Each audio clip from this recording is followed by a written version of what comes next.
Voilà, on a de M variables sur le cercle gamma. On abaisse MP perpendiculaire à un diamètre fixe sur OM. Et on prend, bien sûr, ici je vais changer, ça a été fait. Le vecteur OD égale K fois MP, ça a été fait.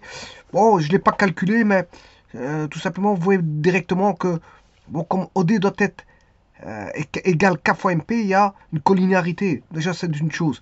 Et comme, voilà, bon.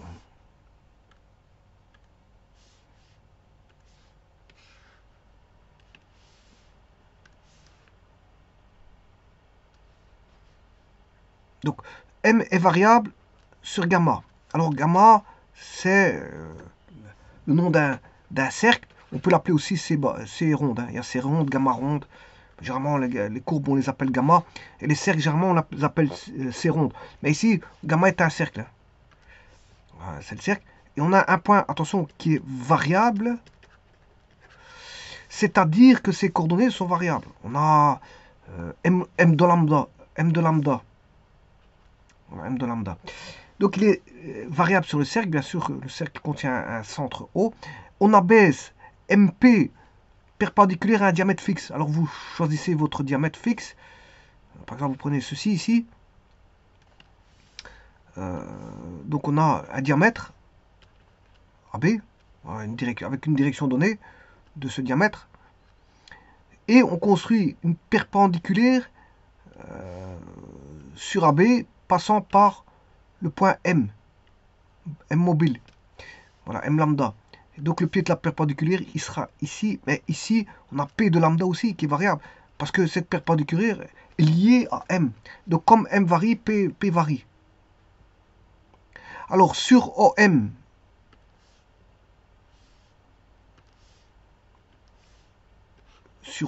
ici, on prend...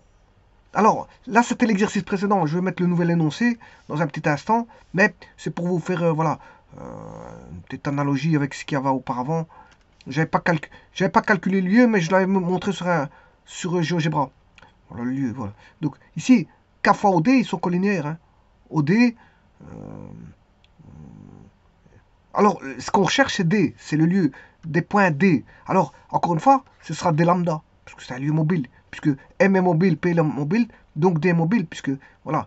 Et donc, là, K, c'est une valeur fixée. Vous fixez une valeur. Voilà, vous dites que ça vaut 2. Ça vaut 0,5, peu importe ce que ça vaut. Mais en tout cas, vous fixez une valeur. Alors, elle peut être positive ou négative, on s'en fout. Sauf nul. Parce que si c'est nul, vous aurez le point, vous allez retomber voilà, à l'origine. Alors ici, le MP, ben, le MP, il est là. Voilà le vecteur MP. Donc K fois le vecteur MP, il ne peut être que parallèle. Donc il ne peut être que parallèle. Mais ici, comme on a un vecteur lié à l'origine, ben, ce vecteur lié à l'origine, qui est parallèle à PM, ben, ce sera une parallèle qui sera PM. Et donc, qu'est-ce qu'on va voir? Ben, on va voir, le lieu sera un segment. Ça va être un segment. Donc, il va se balader ici, comme ça. Donc, il fera K fois MP. Voilà. Ça va. Alors, si vous augmentez K, ben, il va aller un peu plus loin. Donc, vous aurez un segment. Et ça a été fait sur une vidéo précédente. Maintenant, je vais changer complètement le problème.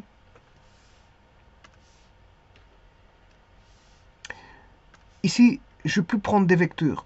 Donc, c'est plus lié à une origine. Et ce n'est plus lié à une direction. Donc c'est lié qu'à des distances. Je vais les lier ils seront liés qu'à des distances. Donc là, on ne peut pas dire qu'on aura une parallèle liée à quelque part, à une origine, ou voilà. Il n'y a, a plus de contact, il n'y a plus de direction là. La direction, elle est variable. Voilà. Donc on va faire ce problème-là. Bon, bien sûr, qui est plus, je veux dire, plus délicat que le précédent, mais le précédent, je ne l'ai pas calculé. Par contre, celui-ci, je vais le calculer. Alors, la première chose à faire, c'est de savoir qu'est-ce qu'on doit faire. On va chercher le lieu du point D pour lequel on est au D. Ou D, on ne connaît pas. On connaît, c'est le centre du cercle. K, c'est un point fixé, donc on connaît. M, c'est un point qui est variable sur le cercle, et P, c'est le pied de la perpendiculaire. Et la distance MP, enfin la distance OD doit valoir exactement la distance de K fois MP. Voilà. Et ça, je vais développer ça. C'est un lieu, donc il faut voilà, avoir un cheminement pour rechercher le lieu. Alors, première chose, dans les lieux, généralement, on fait des éliminations, soit d'équations, soit de systèmes d'équations. Quand on a un paramètre, voilà, on essaie de s'arranger pour l'éliminer. On fait des, voilà, on élimine, on fait de l'élimination. Et donc, parfois, en éliminant, on a moins d'équations. Voilà, il y a des choses qui apparaissent, on élimine certaines choses. Voilà, ça, on a une meilleure visibilité par la technique d'élimination. Voilà. Alors, le traitement, on essaie de se ramener à un traitement, voilà, qui est dans une échelle de minima à maxima. De minima à maxima. Et, bien sûr, il faut suivre un cheminement. On a, quand on cherche les lieux, ouais, j'ai oublié de vous dire qu'un lieu géométrique, autant je parlais du cercle, il doit s'appeler C ronde, voire gamma ronde. Un point, c'est une lettre majuscule. Mais un lieu, une famille de lieux, c'est LI. Alors on peut avoir des intersections de lieux, parce que c'est un ensemble. Le lieu, c'est un ensemble de points. Donc, si c'est un ensemble de points, ben, il peut être explicité en compréhension, voire en extension. Et donc ici, on cherche un lieu, ben, on a déjà un lieu qui est le cercle. Hein. Le cercle est déjà en lui-même un lieu. C'est le lieu des points qui sont équidistants, enfin qui sont à égale distance d'un point fixe qu'on appelle le centre. C'est le lieu des points qui sont là, voilà, que j'appelle L, qui sont à équidistance, voilà, à égale distance, si vous voulez, d'un point fixe qu'on appelle le centre. Et cette distance, ben, c'est le rayon. C'est le rayon. Et 2 fois le rayon fait le diamètre. Voilà. Donc on abaisse. Là, maintenant, je vais faire la construction. Donc, je vais chercher un cercle. Il me faut un cercle et un point. Un point sur le cercle qui est variable. Donc, je vais sur GeoGebra. Je mets voilà, un curseur qui va être le rayon de ce cercle. Je construis le cercle qui est central origine. Voilà, voilà mon cercle. Bon, je peux augmenter le comment on appelle ça, le rayon. Quoi. Voilà ma guise. Je peux même mettre un curseur plus loin que 5. Je peux mettre un rayon de 10 et ainsi de suite, 7 ou peu importe. Bon, j'aurais pu bloquer ici à 0 pour avoir un rayon non, voilà, non négatif. Bon, si je vais mettre le pas, voilà, on va mettre par 10. Pas par 10, mais le pas il fait 1. Le pas il fait 1. Enfin, normalement il fait 1. Ouais, je sais tout. Ouais, ici il fait même pas 1, il fait un dixième. Il fait un dixième. Enfin bref. Donc j'ai mon cercle. Alors, c'est mon premier objet.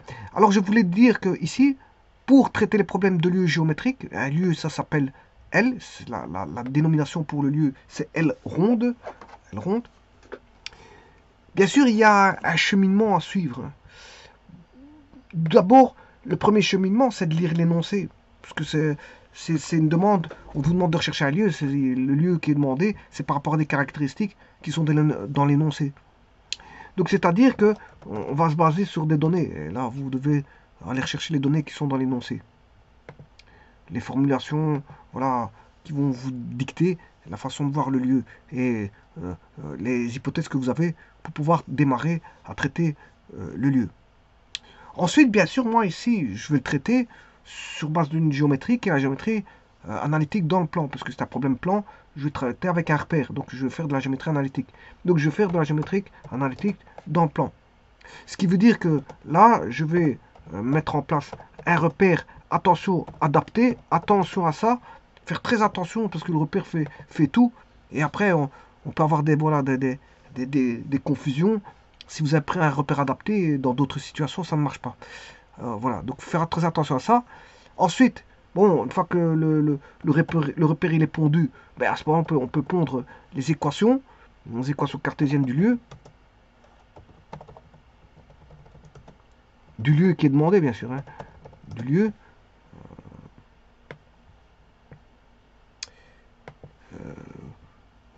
Donc, une fois qu'on a les équations cartésiennes du lieu, maintenant on utilise certaines techniques d'élimination, voire, voilà, je montrerai qu'il y a plusieurs possibilités. On peut utiliser des équations trigonométriques, enfin les retomber sur de la trigonométrie, et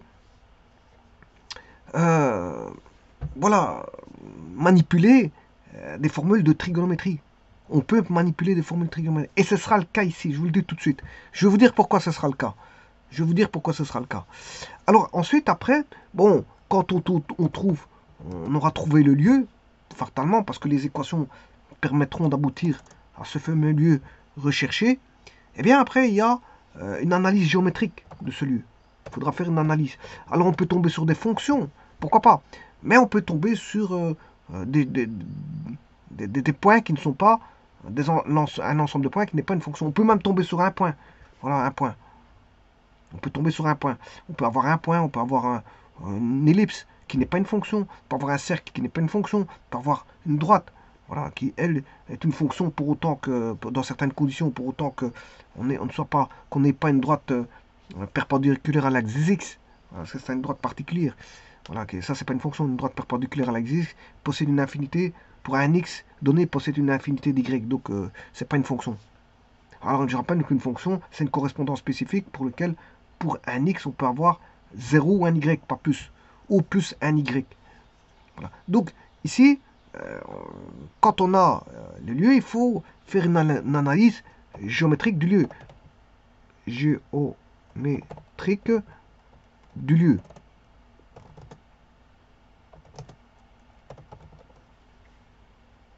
Bon, on peut... Certains lieux sont intéressants et peuvent nous amener à prendre voilà, à pouvoir sortir des propriétés du lieu. On peut discuter sur voilà, sur le lieu. Il peut ramener à des propriétés bien spécifiques. Bon, avant toute chose, ici, vous voyez que c'est des étapes. C'est une construction que je vais établir au fur et à mesure. Donc ça va ramener des équations, je vous le dis tout de suite. Rechercher un lieu, c'est d'abord et avant tout manipuler des équations ou des systèmes d'équations. Et donc on va aller par les techniques d'élimination ici.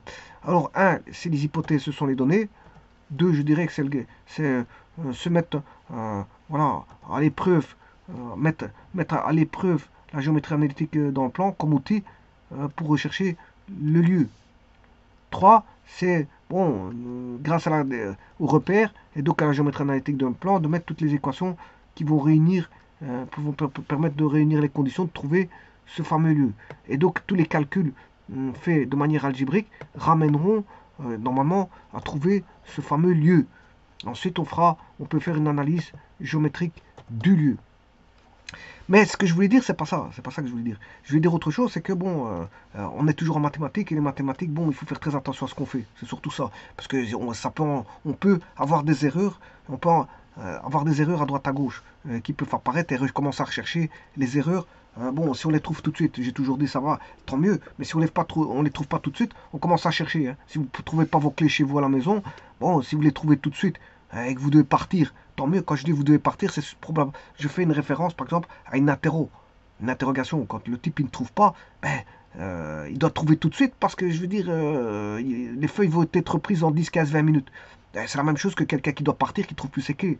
Maintenant, s'il ne doit pas partir, bon, il va moins s'énerver que, je veux dire, si devait partir, qu'il a un rendez-vous, quelque chose comme ça. S'il perd ses clés à un moment donné, un rendez-vous, ben, ça l'empêche de partir à son rendez-vous. Maintenant, si il ne doit pas partir à un rendez-vous, bon, il est libre de chercher ses clés toute la journée, voire dans 2 jours après, voire 3 jours. Voilà, on va dire ça comme ça. Mais c'est pour vous dire que si quelqu'un qui manipule des équations et qui se trompe à droite à gauche, il peut se tromper, c'est pas un problème, du moins qu'il trouve les erreurs. Mais si il doit trouver tout de suite, s'il est dans une interrogation, il est mis à l'épreuve de trouver tout de suite. Voilà. Alors pour éviter ça, bon, moi bien sûr, vous avez compris que je vais mettre ce fameux système de pilotage de check. Check, c'est le contrôle, c'est le test. Je vais faire des tests de contrôle pour voir bien sûr si tout va bien. Bon alors, je peux vous dire que j'ai déjà fait une grosse partie. Voilà, du travail sur GeoGebra, parce que bon, il faut aussi que je réfléchisse un tout petit peu avant de lancer la vidéo. Donc, ce que j'ai fait, j'ai réfléchi, et bon, tout corroborait à ma mise en forme. Donc, si ça corrobore, dans ma mise en forme, je suis apte à démarrer les calculs. Voilà, je suis apte à démarrer le calcul, donc c'est pas un problème. J'avais raisonné déjà auparavant, donc c'est pas un problème. Alors, j'ai check, au niveau du check, bon, je ferai pas des gros checks parce que je sais bien que j'ai déjà tout checké et que tout est bon. Voilà. Alors, maintenant, je repars sur l'énoncé. Donc, j'ai un cercle avec un point variable. Je sais pas si je l'ai mis. Voilà. Oui, le point variable il est là. Bon, voilà. Donc, je peux le faire tourner. Voilà, il varie. Tac. Vous voyez qu'il est variable. Il tourne. Donc, c'est M lambda. C'est-à-dire qu'il a un X lambda, Y lambda. Ensuite, on nous dit, on a BSMP perpendiculaire à un diamètre fixe. Donc, il faut que je construise ce diamètre fixe. Alors, vous aurez compris que moi, le meilleur diamètre que je vais prendre, ben, c'est celui qui va être sur l'axe des X. Vous comprenez? Donc, je vais prendre mon axe des X de manière le plus facile. Hein. Donc, je pense déjà à placer mon axe des X. Donc, moi, dans ma lecture, ouais, il y a les données, d'accord. Mais je suis déjà au niveau de l'adaptation de mon repère. Donc, je vois déjà que, bon, pour avoir les meilleures coordonnées possibles, mais c'est de placer tout sur l'axe des X, voire l'axe des Y, et ainsi de suite. Et donc, ici, moi, j'ai déjà pris mes devants. Je mets A ici, mon B ici, de telle manière à avoir mon segment ici, AB, sur l'axe des X. Et donc, là, si je devais aller chercher une coordonnée B, bah, je veux dire, c'est intéressant. Hein, voilà. Ou même si je devais faire une perpendiculaire, elle ne serait pas obliquée. La perpendiculaire serait verticale par rapport à l'horizontale. Ce serait bien. Parce que si je mets AB obliqué, ben, je vais avoir la perpendiculaire obliquée. Bon, ici, ça m'arrange de le mettre comme ça. Mais c'est vrai que ce sera indépendant de ce segment-là. Voilà. Tout le raisonnement va être indépendant de ce segment-là. Pourquoi? Parce qu'on va lier une perpendiculaire à ce segment-là. Et ce qui va être important, c'est la perpendiculaire. C'est la perpendiculaire. Et la perpendiculaire, je vais la chercher par ici, voilà, et qui est liée à M, et dont l'intersection ici, c'est le pied de la perpendiculaire. Et donc, maintenant, quand je fais varier M de lambda, ben, on a P de lambda aussi.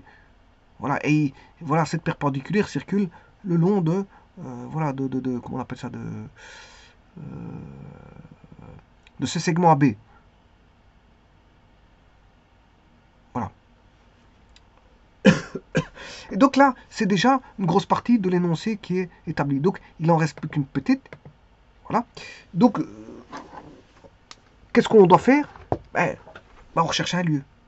Voilà. On recherche un lieu, vous le savez, parce qu'il est marqué ici. Quel est le lieu de D? Alors, le M variable ici, je l'ai placé. On a baissé à la perpendiculaire, je l'ai fait. Et voilà. Et là, maintenant, le tout doit jaillir d'ici. Alors, sur OM, on prend OD égale K fois MP. Donc, maintenant, c'est au niveau des distances. Sur OM. Alors, OM, où est OM? Alors, ça, il faut faire très attention. Où est OM? Parce que OM, qu'est-ce que c'est? Sur OM. Bon, tout d'abord, ici, ils vous disent qu'il bon, il faut fixer un K. Bon, je vais mettre un curseur avec un K que je veux fixer. Voilà. Donc ce curseur, je l'ai déjà mis ici. Hein. Ce curseur-là. Voilà, vous voyez que je peux changer aussi bien le rayon du cercle que je peux changer cette valeur. Alors, je fixe K égale 2,9. Après, je pourrais changer. Je mettrai K égale 3. Voilà. Mais en tout cas, ce K, il faut le garder. Hein, parce que dans un premier temps, il faut le garder pour faire les calculs. On fait ces calculs avec ce K. Alors, bien sûr, comme je vous ai dit, il y a quelque chose de fondamental ici. C'est la droite. Vous comprendrez que sur OM, c'est la droite OM. Voilà. Donc, si je dessine une droite, voilà, cette droite-là, bah, on a un coefficient angulaire donné. Hein. Voilà. Donc, cette droite est variable. Parce que P est variable. Et donc, en fait, ça fait sous-droite. Ça fait sous-droite. Parce que c'est une droite variable qui passe par l'origine. Oui, je ne sais pas si j'ai mis l'origine, je n'ai pas cormé. L'origine, je ne l'ai pas mis. Oui, il est là. Voilà. Mettons l'origine, comme ça c'est déjà quelque chose de passé aussi. Voilà, c'est une droite passant par l'origine. Donc on s'est trouvé facilement l'équation de cette droite-là. Alors, bon, voilà, l'équation de cette droite-là, je la verrai par après. Alors maintenant, il faut K fois MP. Alors je rappelle que M, c'est le point variable sur le cercle et que P, c'est le pied de la perpendiculaire au segment AB passant par P. Voilà. Et si vous faites K fois cette distance-là, donc c'est-à-dire en gros,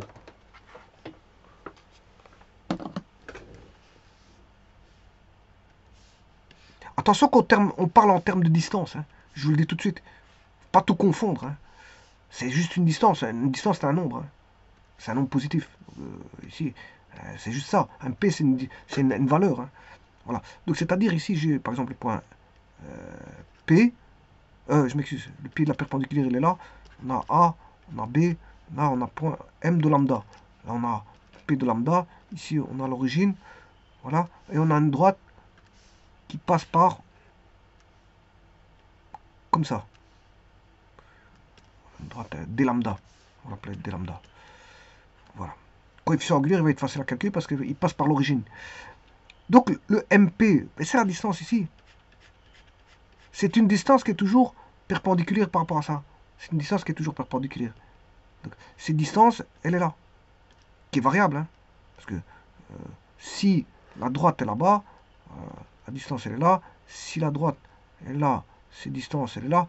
Si la droite elle est ici, cette distance, c'est d'une distance variable.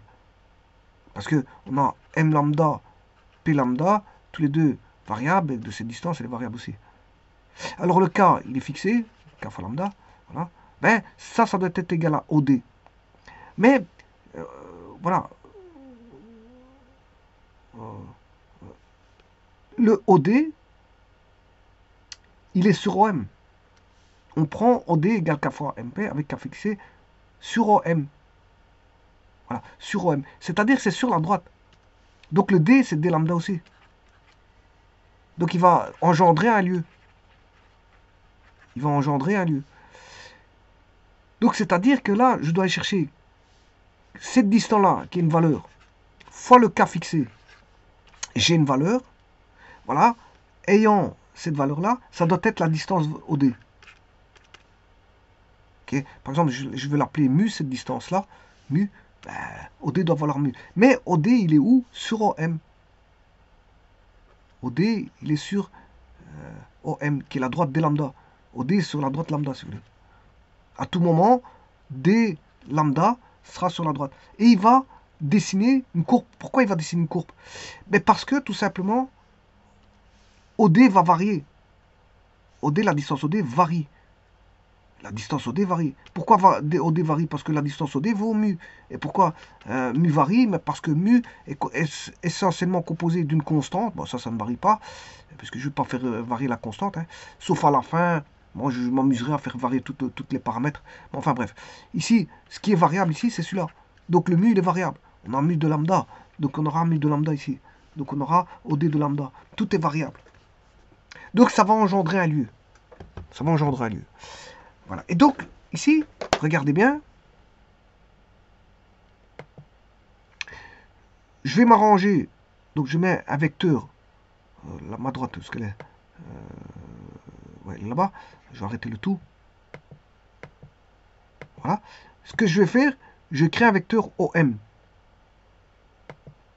vecteur OM qui est intéressant. Voilà, ça peut être intéressant ce vecteur-là. Voilà.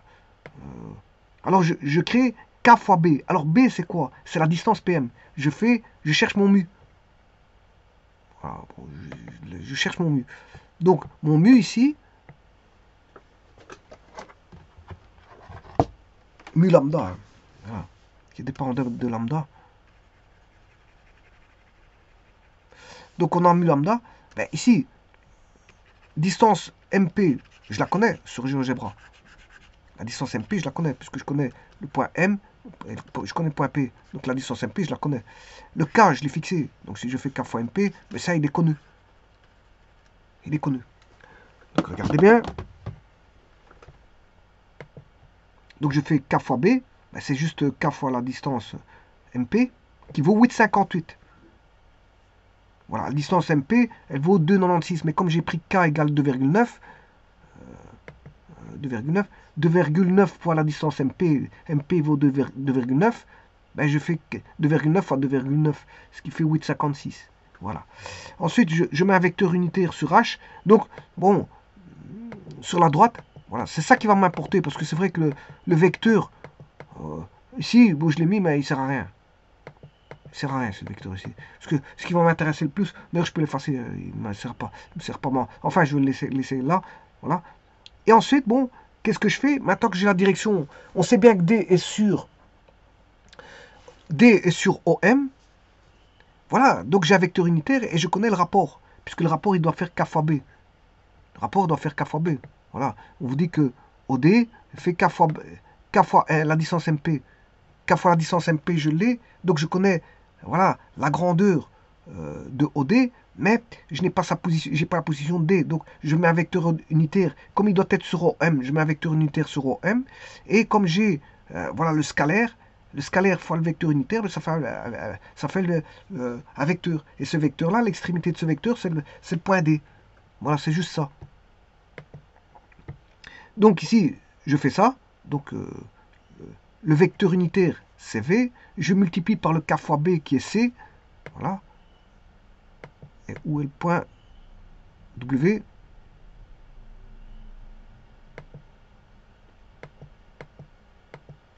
Voilà. J'ai le point W qui est là-bas. Voilà. Alors, je vais mettre, pour bien le voir, je mets ces coordonnées en prenant, voilà, X de W qui est le vecteur, les composants du vecteur. Ou ici, c'est aussi des coordonnées parce qu'il passe par l'origine. X de W et Y de W. Ben, j'ai le point D. Voilà, le point D, il est là. Donc, le point D, il est là. Bon, maintenant, je vérifie.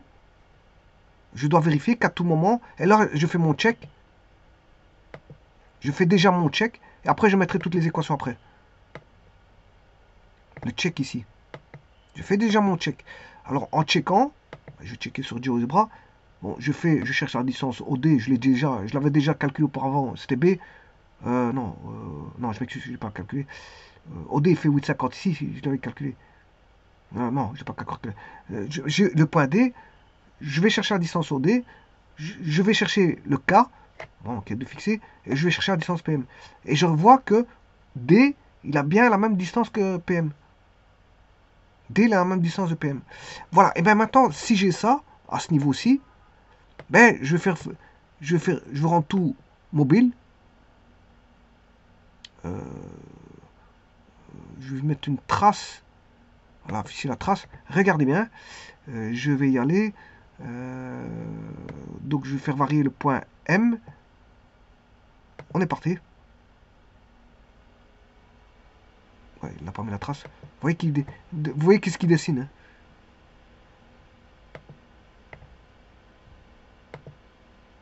Voilà. Il dessine deux cercles. Il dessine deux cercles. Donc le lieu de point sont deux cercles qui sont, je veux dire, symétriques l'un par rapport à l'autre. Par rapport à l'origine, enfin par rapport à l'axe OX. Donc ça c'est le lieu. On sait bien que le lieu qui doit être trouvé ici, ben, autant quand j'avais mis les vecteurs auparavant, j'avais un segment. Autant maintenant, quand j'enlève les vecteurs, je mets une distance à rechercher, ben, j'ai deux cercles. Donc, je dois trouver ces deux cercles. Voilà. Et donc, comment faire pour trouver ces deux cercles? Et l'équation de ces deux cercles? Je vais arrêter ceci. Ben, je vais mettre les équations. Alors pour ça, justement, je vais travailler pour avoir le plus facile avec deux repères. Trois. Trois repères. Enfin, trois. Entendons-nous bien, vous allez voir qu'est-ce que je vais faire. Alors, le premier des repères, le plus facile, c'est de mettre, voilà, celui-ci,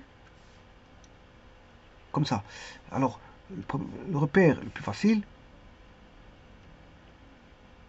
À la fin, je remettrai un repère plus adapté, plus généralisé. Ici, c'est vrai que je vais utiliser un repère qu'on utilise souvent en géométrie analytique, je veux dire dans le plan, c'est un repère unitaire. Voilà. Donc, c'est-à-dire que je prends ici un rayon de 1. C'est-à-dire qu'ici, je devrais, pour avoir la réponse de ce que je vais trouver ici, je dois mettre A égale 1. Le A égale 1. Que ici, le rayon ne fait pas. Voilà. Donc ici, je prends un rayon qui est unitaire. C'est pour faciliter le calcul. mais en prenant une certaine forme de précaution, que je verrai pas après. Voilà, donc ici, je vais mettre le point l'origine. Voilà. Bon, j'ai dessiné un peu plus grand, comme ça on verra un peu plus grand si cette histoire. Voilà mon cercle. Et là, bon, ça c'est mon cercle. Voilà.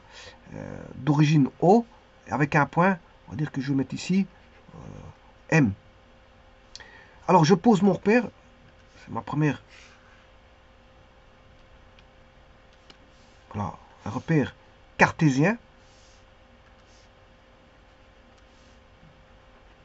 Voilà, alors je rappelle qu'ici, bon, ça va être indépendant de ceci, je vous le dis tout de suite. Hein. Alors, ici, je vais mettre moins 1, 0 pour le point A. Et ici, pour le point B, je vais mettre un 0 parce que je vous ai dit que c'est un repère unitaire. C'est un repère unitaire, c'est-à-dire que là, je vais mettre 1, 0, enfin 0, 1, je m'excuse, 0, 1 et 0, moins 1. Voilà. Et donc, je vais travailler avec le segment AB qui est ici. Voilà. Alors, le point M, bien sûr, il faut aller chercher la perpendiculaire à AB qui, dont le pied se nomme P. Voilà, c'était le pied. Alors, bien sûr, ce qui était très intéressant, c'était là où devait se trouver le point D. Bah, tout est intéressant ici, pas que le point, il y a pas, voilà, on va dire ça comme ça. C'est la droite ici des lambda. Des lambda, où va se situer le point O. Donc, je m'excuse, le point D lambda. Le point. Je bannis les D lambda pour éviter de trimballer des lambda partout. Voilà, on va dire comme ça. On sait bien que c'est P lambda. Voilà, on sait bien que c'est P variable, c'est ça que je veux dire. P variable. On sait bien que c'est M variable. On sait bien que ce sera D variable. Et le D, il sera ici. Bon. Mais moi, D lambda, ce sera D. M lambda, ce sera M, pour éviter de trimballer des lambda. Et M lambda, tout ça c'est variable, ce sera P. Donc P, pied de la perpendiculaire. M, point variable sur le cercle. Le cercle, il s'appelle C ou gamma. Dans l'énoncé, c'était gamma. Je vais mettre ici C, ronde. Voilà. Et maintenant que tout est fait, place aux équations. Dans un repère, attention, unitaire. Et là, il faudra faire très attention. Alors, bien sûr, je joue avec un autre repère, parce qu'on peut passer d'un repère à l'autre. C'est, voilà, de mettre un angle ici, que je vais appeler alpha. Et je vais appeler cet angle alpha. Et donc, ça pourrait me ramener de la trigonométrie, cet angle alpha là. Alors, tout à l'heure, je disais, bon, cet alpha là est très intéressant, dans le sens où j'ai une équation qui est y égale mx, que vaut le m, mais c'est la tangente de alpha. Tangente de alpha x. Donc, c'est ça qui est très, très intéressant. Donc, ça va induire de la trigonométrie, effectivement. Alors, pour en profiter de la trigonométrie, je vais lui mettre un repère polaire ici. C'est-à-dire que le point M, c'est... Ici, supposons que j'ai le rayon qui fait A, voilà, mais le A ici vous fait 1. Et c'est là qu'il faut faire attention, hein, parce que si je change de repère, ce sera plus A, ce sera plus 1. Parce que ici, je pourrais mettre cos alpha, voilà, sin alpha.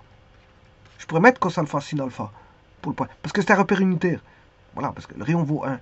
Mais pour ne pas perdre de vue, si c'est un cas particulier de repère, mais pour généraliser, par après, vaut mieux placer mon rayon ici, à cos alpha, sachant que dans ce cas de repère, dans ce cas de repère-ci, c'est 1, A vaut 1.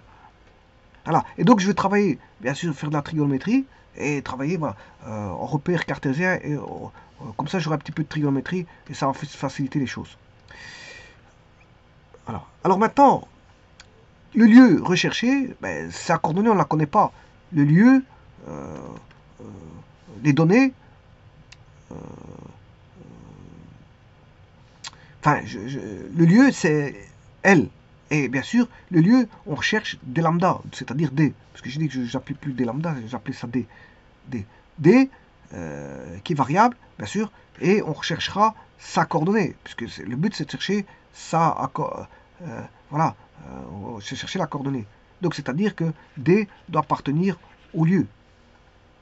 D doit appartenir au lieu recherché, qui sont deux cercles bien sûr. Voilà. Alors, ici, tout est facile parce que bon, le D ici,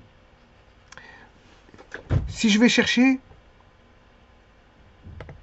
voilà, cette équation type sur laquelle travailler, OD égale K fois MP, avec K fixé, on recherche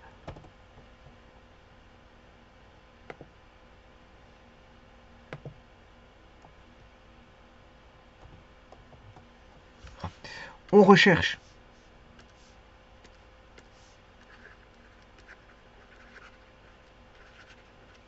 recherche D appartenant au lieu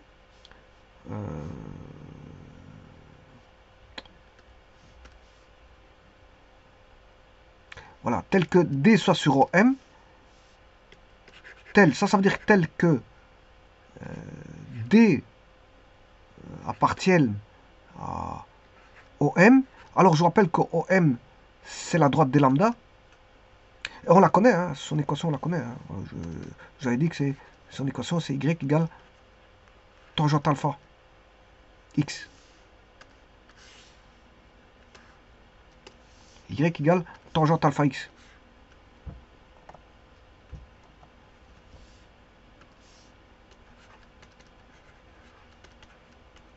Voilà. Donc, voilà. Alors,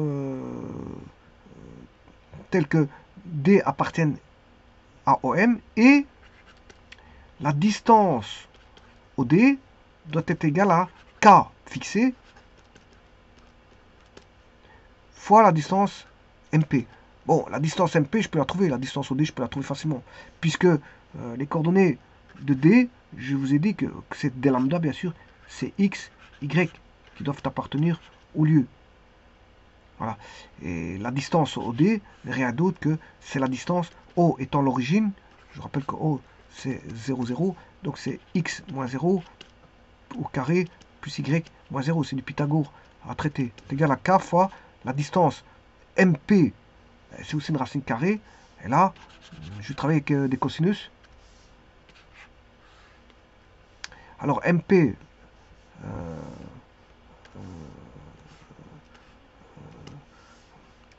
le M, que vaut la coordonnée de M?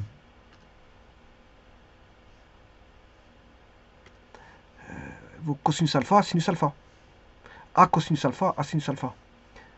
A cos alpha, A sin alpha. Que vaut la coordonnée de P? Ben, c'est assez simple parce que c'est une perpendiculaire. Donc ici, il a la même coordonnée en X, il vaudra 0. Il est toujours sur l'axe des X. Donc, Y qui vaut 0 puisqu'il est toujours sur l'axe des X. Voilà. Par contre, il a la même coordonnée en X. Donc c'est A cos alpha 0. Que M. Hein. Donc c'est A cos alpha 0. Et on a tout. Donc là, si je fais la soustraction, A cos alpha moins A cos alpha au carré plus A sin alpha moins 0 au carré. Voilà, et là on a la distance. Et c'est fini. Là maintenant je peux démarrer toutes mes équations à partir de là. Je peux démarrer le tout à partir de là. Vous voyez que c'est assez simple. Le tout c'est de mettre ça dire, à la bonne sauce. C'est de la cuisiner correctement on va dire.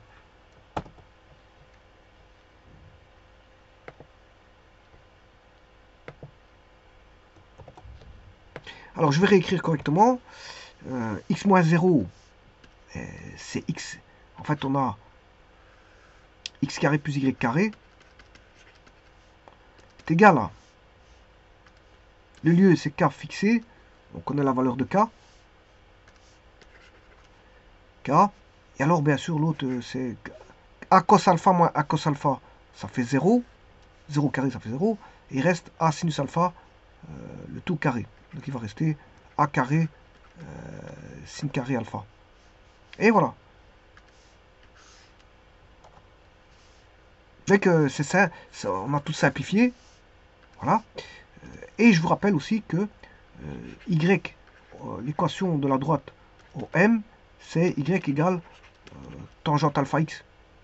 Voilà. Donc ce qui veut dire qu'ici, bah, par élimination, bah, technique d'élimination, je veux dire qu'on retrouve souvent dans les lieux géométriques, bah, une grosse partie voilà, de la technique, elle est basée sur la technique d'élimination.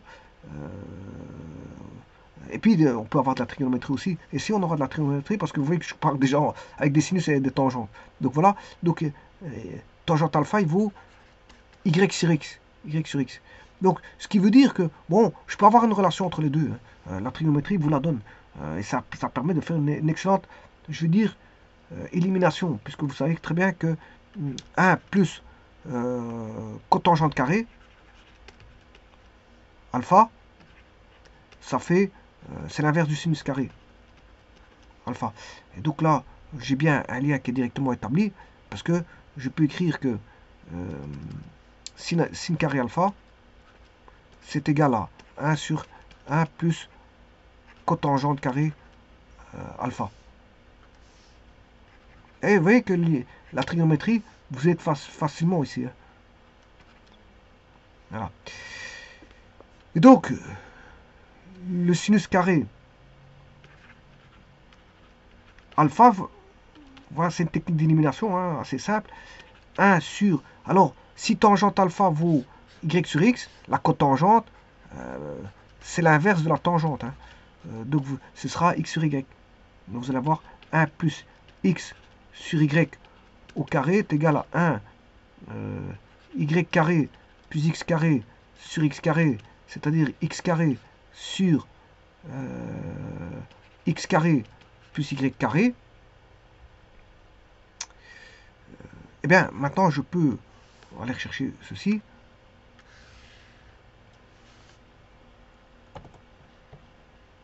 Et l'élimination est faite en signe carré. Vous voyez que la technique d'élimination était, je veux dire, on retrouve souvent des éliminations, hein, je veux dire, dans les lieux. Comme je l'ai dit, la technique d'élimination est très importante, hein, soit avec des équations, soit avec des systèmes d'équations.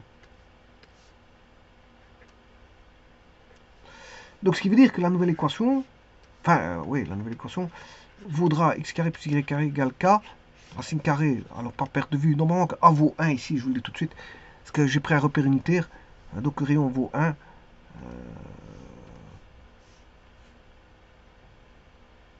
Et sin carré alpha, il vaut x carré sur x carré plus y carré.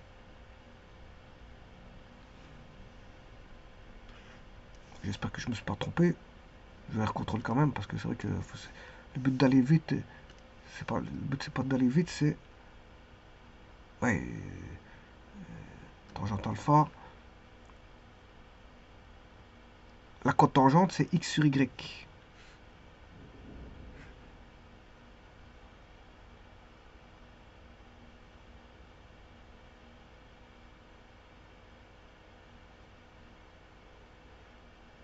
Donc x sur y.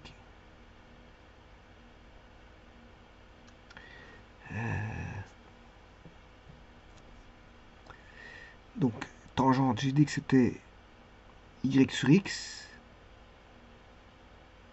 La cotangente c'est x sur y.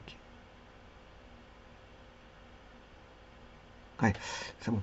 Alors, bien sûr, j'ai vu une erreur. C'est sur y carré ici. Parce que ici j'ai mis y, hein, c'est x sur y. Donc c'est y carré. J'ai bien fait de contrôler. Là. Donc là, c'est pas x carré, mais c'est y carré. Là. Donc le sinus carré vaut ceci. Hein. Il vaut y carré sur x carré plus y carré. À tout moment. Hein. À tout moment, le sinus carré alpha, en fonction de alpha, voilà, vaudra y carré sur x carré plus y carré. Donc, ce qui veut dire que là, je vais réécrire k a carré y carré sur x carré plus y carré. Je vais éliminer les carrés ici, enfin les racines carrées, en mettant un carré. Donc j'aurai x carré plus y carré est égal à k carré, a carré, y carré sur x carré plus y carré. Le a valant 1 ici, parce que j'ai repère unitaire. Repère unitaire.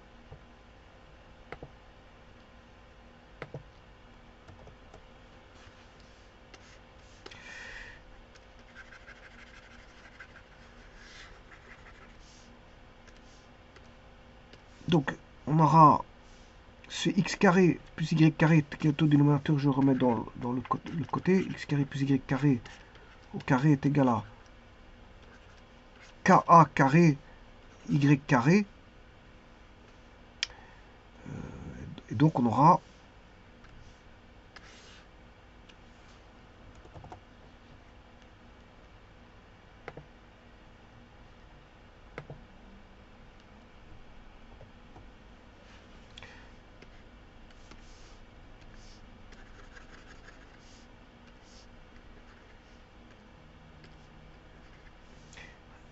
x. En fait, c'est le lieu, hein. Je vous le dis tout de suite. Ah ouais, le lieu, il est trouvé, c'est ça, hein. Le lieu, il est là. Je pourrais dessiner directement le lieu avec ça. Mais ce que je vais faire, bien sûr, je vais présenter de la meilleure des manières possibles.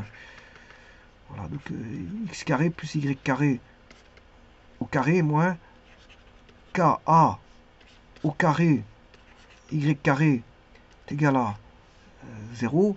C'est-à-dire que le lieu, c'est x carré plus y carré moins ka y multiplié par x carré plus y carré moins ka y. Et ceci, c'est quoi? Ben, c'est le premier cercle qui était au-dessus, et ça, c'est le second cercle qui était en bas. Voilà. Et donc, ça donne deux cercles. Ça donne deux cercles. Voilà. L'un au-dessus, l'autre en bas. Et donc, maintenant, le tout, c'est de faire apparaître les deux cercles. Donc,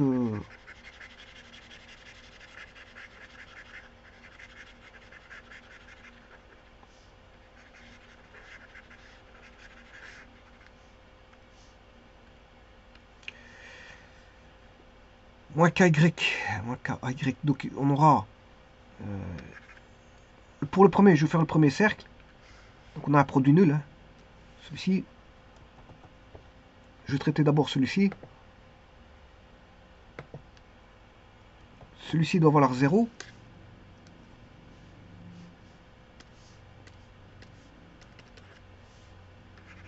X carré plus y carré moins ka plus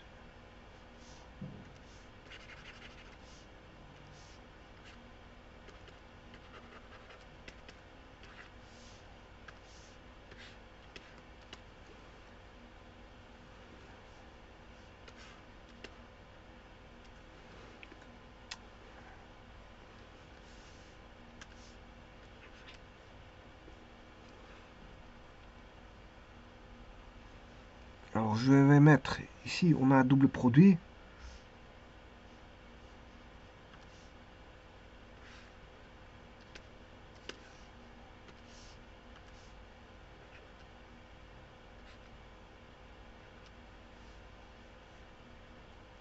Voilà. Donc, celui-ci, si je mets au carré, ça donne y carré. Celui-là, si je mets au carré, ça donne k, ka carré sur 4. Donc, moins, on en fait plus.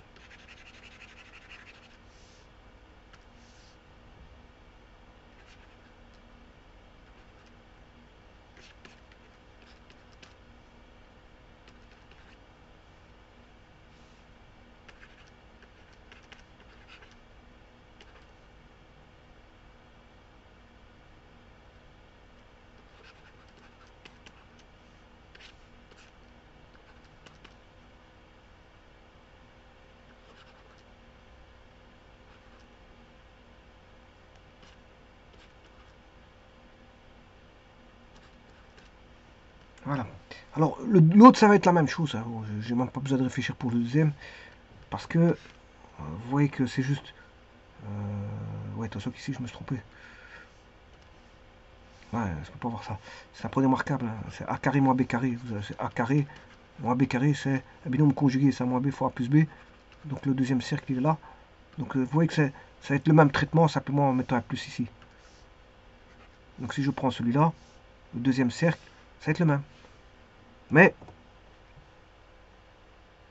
avec un plus.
Donc, c'est un plus ici. Là. Donc, les deux équations, vous les avez. Hein. Dans la première, on aura un composé de deux lieux, un cercle au-dessus et un cercle en dessous.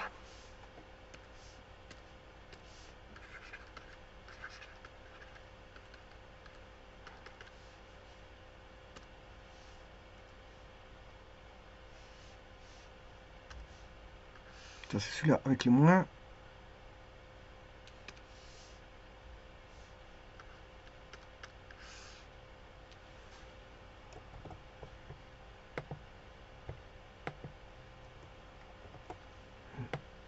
Si vous avez compris, l'autre c'est avec le plus. Ça c'est juste ça. Je vais confronter pour voir si c'est bon.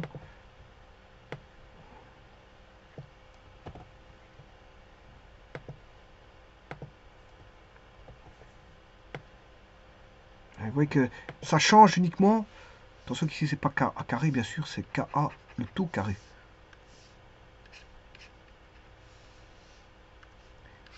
Ça change uniquement au niveau de ce signe.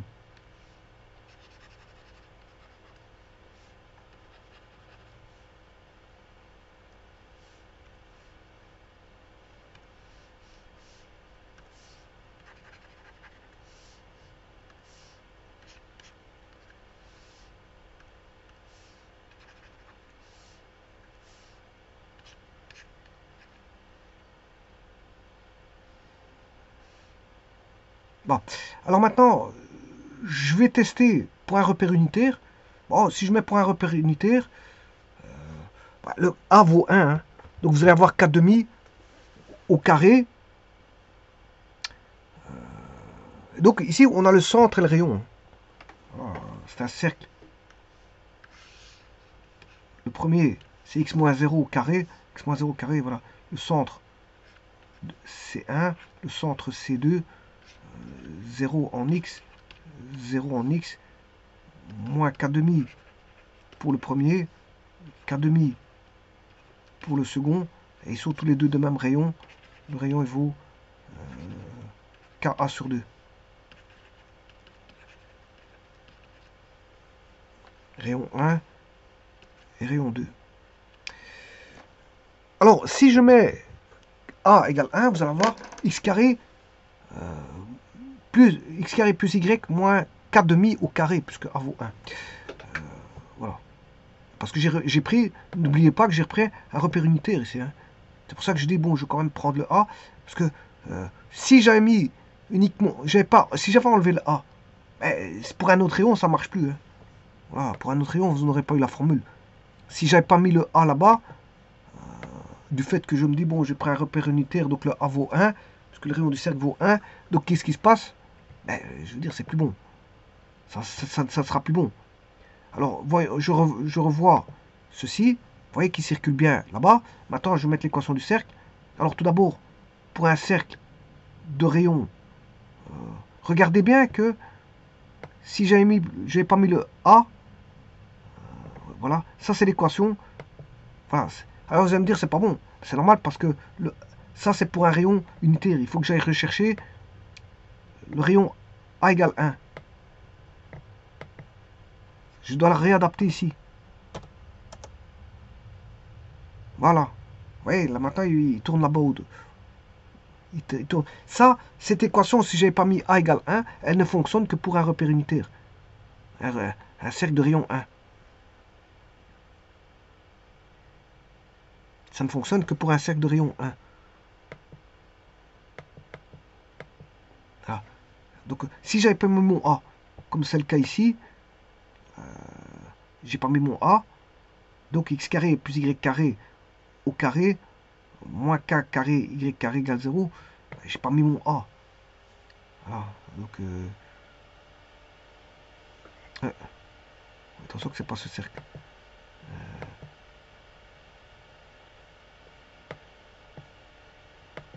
Si c'est ces deux cercles là.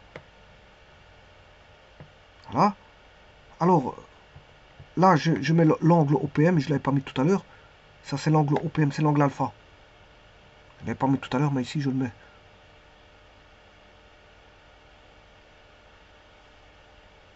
Alors je peux récupérer ce que je veux. XM, YM. Voilà, ça c'est la deuxième équation du deuxième cercle. Voilà, comme ça j'ai les deux cercles. Mais là j'ai mis avec le A. Celui-là, il est toujours valable avec le A. Contrairement à si j'enlève le A, il est valable que pour un cercle de rayon unité. Pourquoi? Parce que j'ai pris un repère unitaire, donc qui est un cas particulier. Donc si je veux tout réadapter par rapport à n'importe quel cercle, ben, il faut que je le fasse en mettant le A. Et là, à ce moment-là, regardez bien, si je change de A, hop, voilà, j'ai changé le A, ben, le repère unitaire, il est plus bon. Enfin, la formule du repère unitaire sans le A n'est plus bon, donc je dois enlever celui-ci, ces deux-là. Par contre, l'autre, il suivra toujours. Il suivra toujours. Donc attention, c'est bien d'utiliser des repères, je veux dire, particuliers, mais il faut que ça puisse fonctionner pour voilà, des cercles en général. Hein. Des cercles en général, parce que c'est bien de prendre un cercle, toujours un cercle de rayon 1, mais on n'a pas toujours des cercles de rayon 1. Donc il faut adapter pour... et là maintenant que l'exercice est terminé, ouais, je vais faire tout varier. Enfin, faire tout varier, non, mais le rayon. Bon, je peux pas faire varier le rayon. Le K, je peux le bouger. Hein. Voilà, le K, voilà, le K, il varie. Si je fais varier K, ben voilà. Ça reste toujours la bonne solution, hein, je vous le dis tout de suite.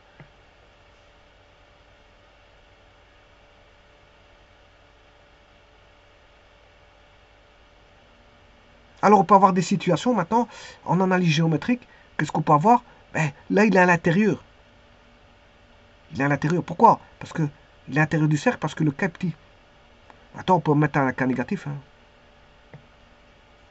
Alors, si je mets un K négatif... alors, si K égale 1, il y a une tangente. Si K égale 1, il est tangent. Puis, au-delà de 1, ben, de 1 ou de moins 1, ben, voilà, il s'échappe. Hein. Ici, c'est la même chose. Moins 1, 1, c'est les tangentes. Au-delà de moins 1, 1, c'est des grands cercles. Et en dessous, entre moins 1 et 1, alors 0, il ne faut pas mettre. Hein, tout de suite. Vous n'avez pas 0, vous allez avoir un point. Regardez bien. Je vais mettre 0. Où est le K? Si je tape 0, vous allez avoir un point. Bon, c'est normal.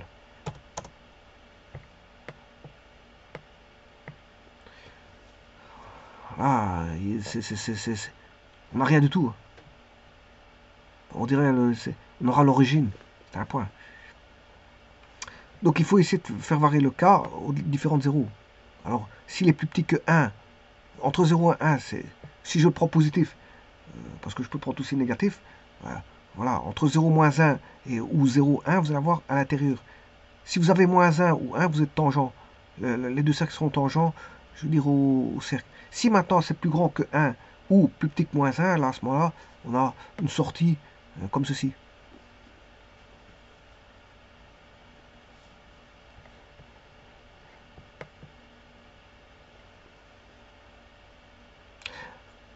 Alors, si vous voulez deux cercles en horizontal, on ne doit pas avoir le cas ici, mais bon, si j'avais mis x carré,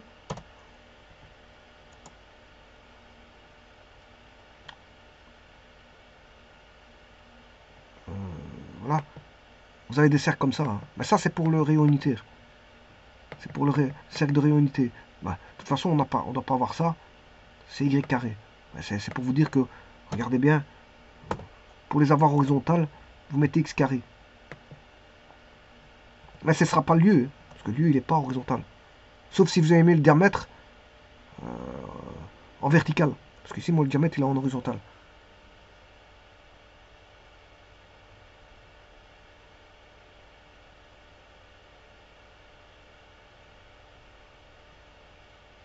Donc, ça veut dire qu'on peut avoir... Si le diamètre, je fais varier, mais ici, bon, j'ai pas pris. Est-ce que je peux faire varier le point A? Je crois pas. Sinon, je l'aurais fait varier. A0, je peux le faire varier. Ah, si. Non, je vais pas trop toucher, mais enfin, bref. Ici, j'ai pris... Ça, j'ai deux cas de figure. Si on avait des cercles, si le diamètre était pris horizontalement, ça c'est le cercle haut-bas. Si le diamètre était pris verticalement, c'est le diamètre droite-gauche. Alors si j'ai plusieurs... je peux avoir une infinité de rosaces comme ça en fonction voilà, du diamètre, comment il va. Suivant la direction du diamètre, j'aurai une infinité de rosaces comme ça. Voilà, on va dire ça comme ça. Ici, j'ai 4 rosaces parce que j'ai pris un diamètre horizontal et un diamètre vertical.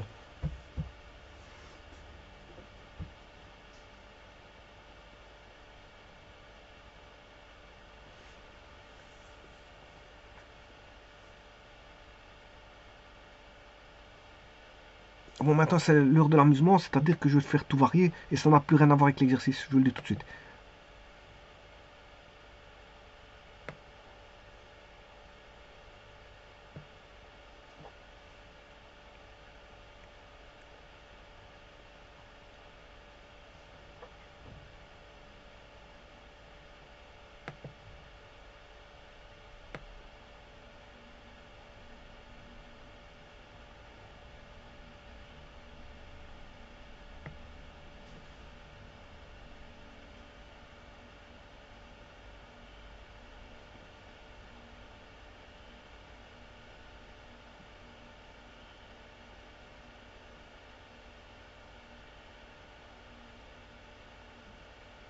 Ce qui donne rien de particulier en tout cas.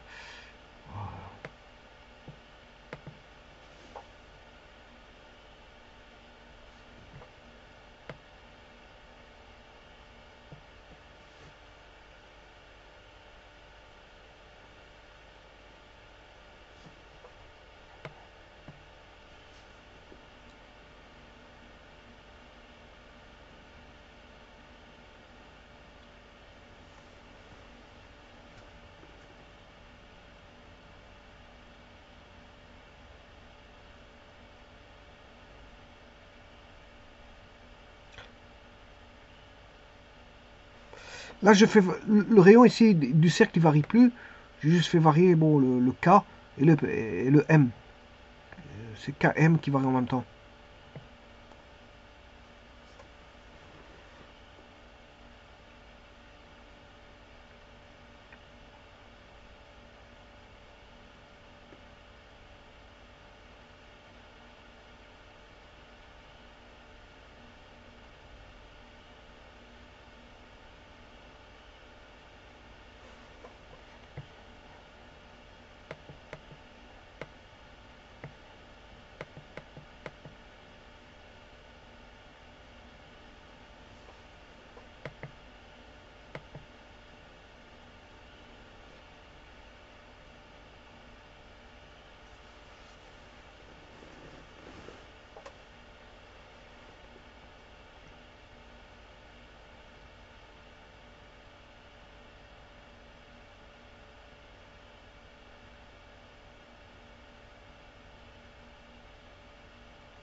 Je vous remercie.